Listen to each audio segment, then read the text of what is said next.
خیرکم من تعلم القرآن وعلمہ، تم میں سے بہترین شخص وہ ہے جو قرآن سیکھے اور سکھائے۔ اہدنا الصراط المستقیم، ہمیں سیدھی اور سچی راہ دکھا۔ السلام علیکم ورحمۃ اللہ وبرکاتہ۔ حضرات، میں آپ لوگوں کے سامنے اس سے پہلے رمضان المبارک قرآن و حدیث کی روشنی میں اس عنوان کے تحت ایک ویڈیو میں ڈال چکا ہوں۔ وہ تذکیر القرآن کا تذکیر القرآن سے میں نے لیا ہے۔ اس میں ترجمہ ہے، قرآن کی آیات ہے، ترجمہ ہے اور تفسیر ہے۔ وہ میں آپ لوگوں کے سامنے رکھ دیا تھا، بہت اچھا رسپانس ملا۔ میں چاہتا ہوں کہ اور بھی کچھ تفاصیر آپ کے سامنے پیش کر دیا جائے تاکہ روزہ کی کیا حقیقت ہے، حدیث میں اور قرآن میں کیا کیا آیا ہے، وہ آپ کے سامنے واضح ہو جائے۔ تو ہر تفسیر کی ترتیب الگ ہے۔ مثال کے طور پر سامنے دیکھیے، یہاں سے یہ ہے قرآن کی آیت جو ہے وہ رمضان سے متعلق ہے۔ یہاں پہ نمبر 3 لکھا ہوا ہے، غور سے دیکھیں گے 3 لکھا ہوا ہے جبکہ یہاں پہ 1 ہے۔ تو میں نے فیصلہ کیا ہے کہ رمضان سے متعلق جو قرآن کی آیات ہیں سب سے پہلے اس کی تلاوت کر دوں اور اس کا ترجمہ بھی پیش کر دوں، اور اس کے ذیل میں یعنی اس کے انڈر میں جتنے بھی نمبر ہیں وہ تفاسیر ہیں، تفسیر کو آپ کے سامنے پیش کر دوں۔ تو سب سے پہلے قرآن کی عبارت، اس کا ترجمہ، اس کے بعد پھر میں واپس آ کر کے یہاں سے تفسیر بیان کروں گا۔ بہت امپورٹنٹ ہے، میں نے پہلے مطالعہ کر لیا ہے۔ تو آئیے میں شروع کرتا ہوں۔ اعوذ باللہ من الشیطان الرجیم، بسم اللہ الرحمن الرحیم۔ یا ایہا الذین آمنوا کتب علیکم الصیام کما کتب علی الذین من قبلکم لعلکم تتقون۔ اے ایمان والو، تم پر روزے رکھنا فرض کیا گیا جس طرح تم سے پہلے لوگوں پر فرض کیے گئے تھے تاکہ تم تقوی اختیار کرو۔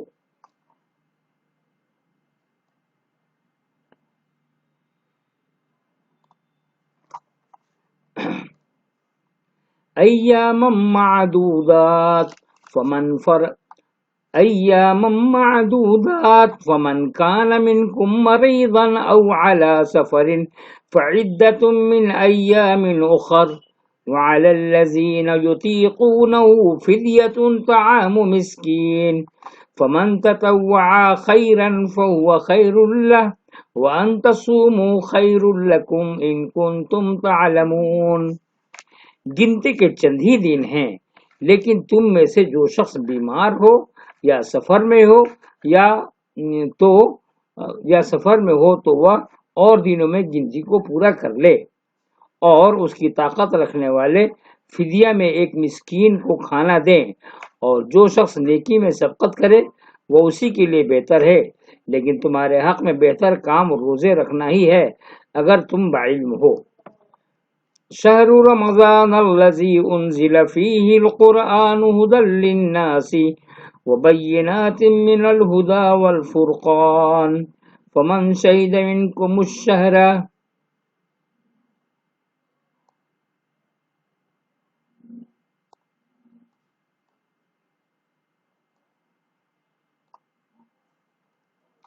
فلیصمہ ومن كان مریضا او على سفر فعدة من ایام اخر یرید اللہ بکم اليسر ولا یرید بکم العسر ولتکملوا العدة ولتکبروا اللہ علی ما ہداکم ولعلکم تشکرون۔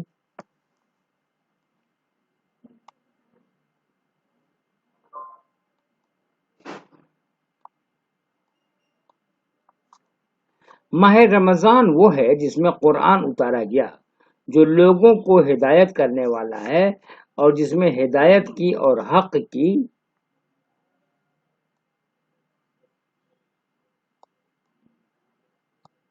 باطل کی تمیز کی نشانیاں ہیں۔ تم میں سے جو شخص اس مہینہ کو پائے اسے روزہ رکھنا چاہیے، ہاں جو بیمار ہو یا مسافر ہو اسے دوسرے دنوں میں یہ گنتی پوری کرنی چاہیے۔ اللہ تعالیٰ کا ارادہ تمہارے ساتھ آسانی کا ہے، سختی کا نہیں۔ وہ چاہتا ہے کہ تم گنتی پوری کر لو اور اللہ تعالیٰ کی دی ہوئی ہدایت پر اس کی بڑائیاں بیان کرو اور اس کا شکر ادا کرو۔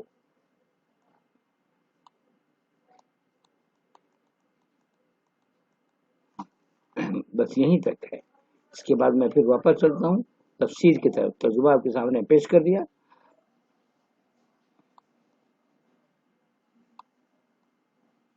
یہی امپورٹنٹ چیز اس لیے ہم کو پیش کرنا بہت ضروری میں سمجھتا ہوں۔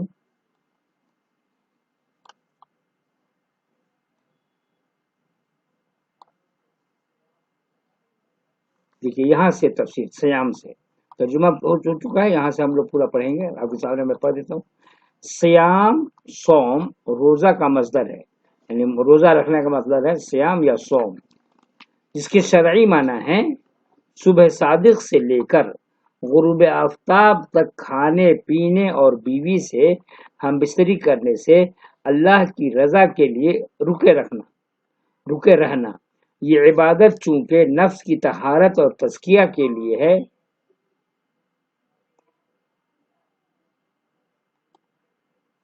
تزکیہ کے لیے بہت اہم ہے، اس لیے اسے تم سے پہلی امتوں پر بھی فرض کیا گیا۔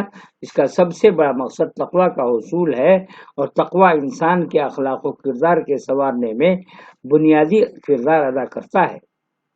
یہ بیمار اور مسافر کو رخصت دے دی گئی ہے کہ وہ بیماری یا سفر کی وجہ سے رمضان المبارک کے جتنے روزے نہ رکھ سکے ہوں وہ بعد میں رکھ کر گنتی پوری کر لیں۔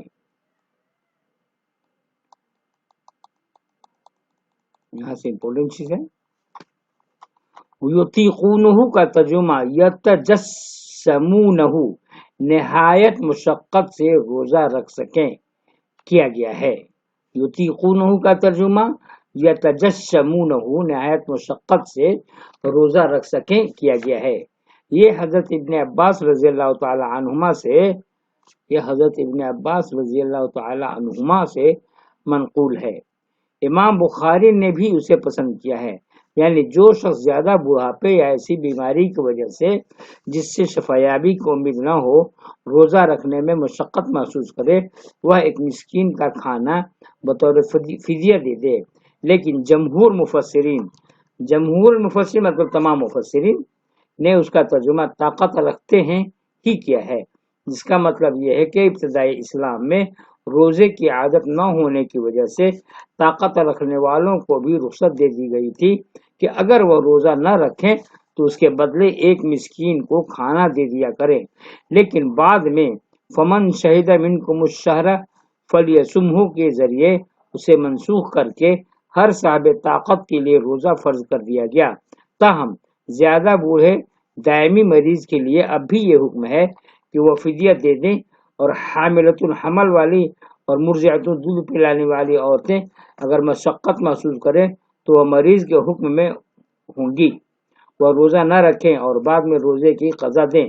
تحفۃ الاحوذی شرح ترمذی کتاب کا نام ہے۔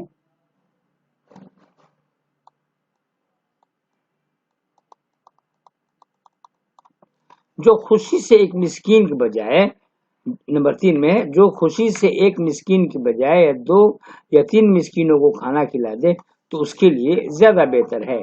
رمضان میں نزول قرآن کا یہ مطلب نہیں کہ مکمل قرآن کسی ایک رمضان میں نازل ہو گیا، بلکہ یہ ہے کہ رمضان کی شب قدر میں لوح محفوظ سے آسمان دنیا پر اتار دیا گیا اور وہاں بیت العزہ میں رکھ دیا گیا، وہاں سے حسب حالت 23 سالوں تک اترتا رہا۔ یہ ابن کثیر ہے، ابن کثیر بہت بڑے مفسر ہے، ان کی بھی تفسیر میرے پاس ہے لیکن کافی لمبی، اس وجہ سے میں پیش کرنا نہیں چاہتا ہوں۔ اس لیے یہ کہنا ہے کہ قرآن رمضان میں یا لیلۃ القدر یا لیلۃ المبارکہ میں اترا، یہ سب صحیح ہے، کیونکہ لوح محفوظ سے تو رمضان ہی میں اترا ہے، اور لیلۃ القدر اور لیلۃ المبارکہ یہ ایک ہی رات ہے، یعنی قدر کی رات جو رمضان میں ہی آتی ہے۔ بعض کے نزدیک اس کا مفہوم یہ ہے کہ رمضان میں نزول قرآن کا آغاز ہوا اور پہلی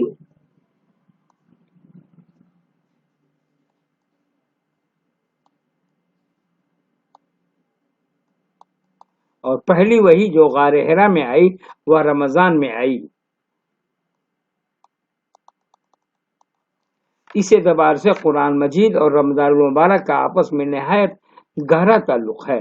اسی وجہ سے نبی کریم صلی اللہ علیہ وسلم اس ماہ مبارک میں حضرت جبرائیل علیہ السلام سے قرآن کا دور کیا کرتے تھے، اور جس سال آپ صلی اللہ علیہ وسلم کی وفات ہوئی، آپ صلی اللہ علیہ وسلم نے رمضان میں جبرائیل علیہ السلام کے ساتھ 2 مرتبہ دور کیا۔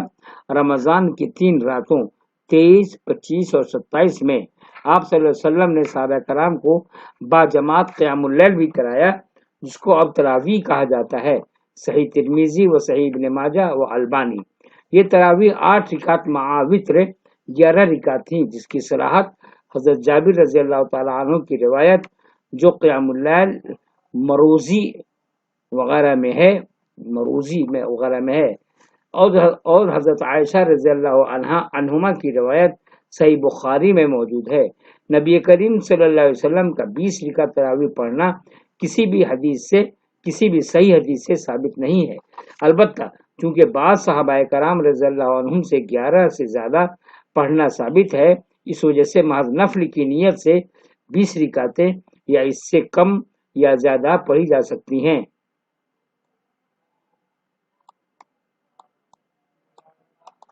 رمضان مبارک کے احکام و مسائل کے درمیان دعا کا مسئلہ بیان کر کے یہ واضح کر دیا گیا ہے کہ رمضان میں دعا کی بھی بڑی فضیلت ہے، جس کا خوب اہتمام کرنا چاہیے۔ خصوصاً افطاری کے وقت کو قبولیت دعا کا خاص وقت بتلایا گیا ہے۔ مسند احمد حدیث کی کتاب ہے، ترمذی کی کتاب ہے، نسائی، ابن ماجہ بحوالہ ابن کثیر، یعنی ابن کثیر نے اپنی تفسیر میں بیان کیا ہے تو اس میں حوالہ دیا مسند احمد کا، ترمذی شریف کا اور نسائی کا اور ابن ماجہ کا۔ تاہم قبولیت دعا کے لیے ضروری ہے کہ ان آداب و شرائط کو ملحوظ رکھا جائے جو قرآن و حدیث میں بیان ہوئے ہیں، جن میں سے 2 یہاں بیان کیے گئے ہیں۔ ایک اللہ پر صحیح معنوں میں ایمان اور دوسرا اس کی اطاعت و فرما برداری۔ اسی طرح احادیث میں حرام خوراک سے بچنے اور خضوع کا اہتمام کرنے کی تاکید کی گئی ہے۔ اب دیکھیں آگے میں اور بھی تفصیل ہے کہ اس بارے میں یا کچھ اور ہے، میں بھی اور ہے۔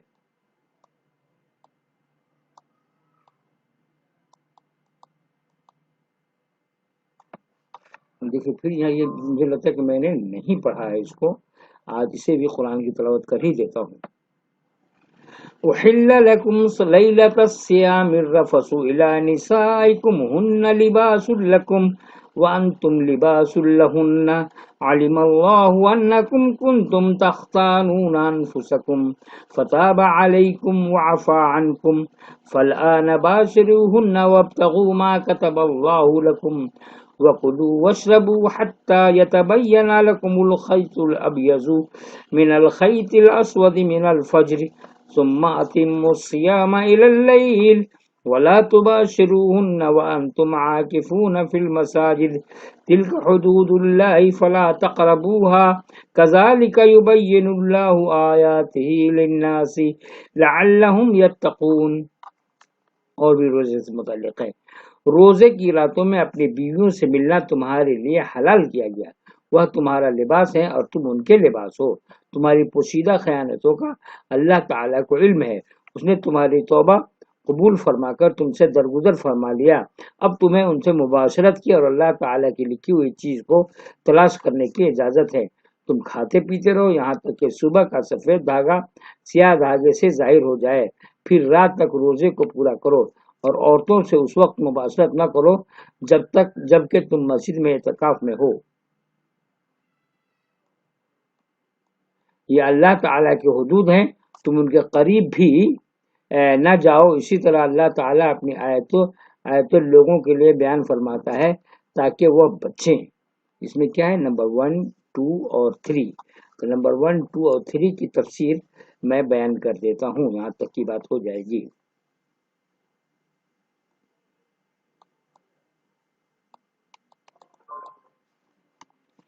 ابتدائی اسلام میں ایک حکم یہ تھا کہ روزہ افطار کرنے کے بعد عشاء کی نماز یا سونے تک کھانے پینے اور بیوی سے مباشرت کرنے کی اجازت تھی۔ سونے کے بعد ان میں سے کوئی کام نہیں کیا جا سکتا تھا۔ ظاہر بات ہے یہ پابندی سخت تھی اور اس پر عمل مشکل تھا، اللہ تعالیٰ نے اس آیت میں یہ دونوں پابندیاں اٹھا لی اور افطار سے لے کر صبح صادق تک کھانے پینے اور بیوی سے مباشرت کرنے کی اجازت مرحمت فرما دی۔ الرفث سے مراد بیوی سے ہم بستری کرنا ہے۔ الخیط الابیض سے صبح صادق اور الخیط الاسود سیاہ دھاری سے مراد رات ہے۔ یہ ابن کثیر کی روایت ہے۔ مسئلہ، اس سے یہ بھی معلوم ہوا کہ حالت جنابت میں روزہ رکھا جا سکتا ہے، کیونکہ فجر تک اللہ تعالیٰ نے مذکورہ امور کی اجازت دی ہے، اور صحیح بخاری و صحیح مسلم کی روایت سے بھی اس کی تائید ہوتی ہے۔ یہ ابن کثیر کی روایت ہے۔ یعنی رات ہوتے ہی غروب شمس کے فوراً بعد روزہ افطار کر لو، یعنی رات ہوتے یعنی غروب شمس کے تاخیر مت کرو، جیسا کہ حدیث میں بھی روزہ جلد افطار کرنے کی تاکید اور فضیلت آئی ہے۔ دوسرا یہ کہ وصال مت کرو۔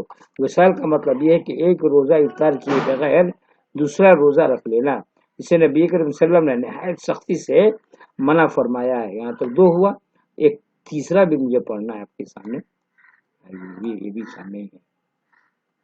اعتکاف کی حالت میں بیوی سے مباشرت اور بوس و کنار کی اجازت نہیں ہے، البتہ ملاقات اور بات چیت جائز ہے۔ عاکفون فی المساجد سے استدلال کیا گیا ہے کہ اعتکاف کے لیے مسجد ضروری ہے، چاہے مرد ہو یا عورت۔ ازواج مطہرات نے بھی مسجد میں اعتکاف کیا ہے، اس لیے عورتوں کا اپنے گھروں میں اعتکاف پر بیٹھنا صحیح نہیں۔ البتہ مسجد میں ان کے لیے ہر چیز کا مردوں سے الگ انتظام کرنا ضروری ہے، تاکہ مردوں سے کسی طرح کا اختلاط نہ ہو۔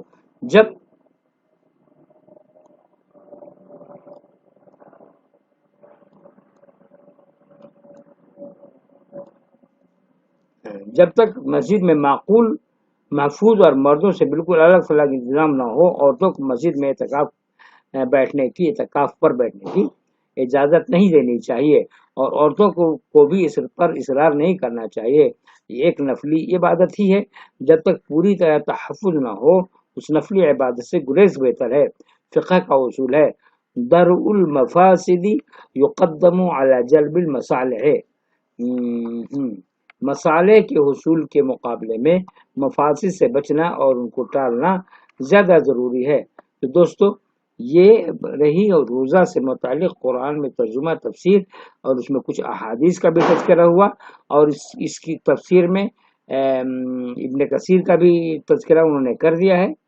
تو اب میں آپ لوگوں کے سامنے تفسیر نہیں پیش کروں گا، انشاءاللہ تعالیٰ اگر موقع ملا، اگر میرے پاس معلوم مل گیا بخاری شریف، تو باب الصیام بخاری شریف میں ہے، یا ایک بلوغ المرام کتاب اس میں ہے، تو مناسب ہوگا تو ایک ویڈیو میں آپ کے سامنے اور پیش کروں گا رمضان سے متعلق۔ آپ سے دعا ہے، آپ سے گزارش ہے کہ آپ میرے لیے دعائیں کرتے رہیے، اور رمضان کا اہتمام بہت جوش و خروش کے ساتھ کرتے رہیں، اور کچھ نیا کریں۔ مثال کے طور پر کورونا آ رہا ہے، تو ہمارے مسلمان بچوں کی جو مدرسے وغیرہ پڑھائی ہوتی تھی سب ختم ہو چکی ہے، مدرسے کے ہمارے بچے جو مدرسے پڑھتے تھے قرآن شریف پڑھنا مشکل ہو جا رہا ہے۔ ان باتوں پہ غور کیجیے، انشاءاللہ تعالیٰ میں ایک ویڈیو بناؤں گا اور آپ سے مخاطب ہوں گا، ایک دو دن کے اندر میں آپ سے بات کروں گا۔ اجازت دیجیے، السلام علیکم ورحمۃ اللہ وبرکاتہ۔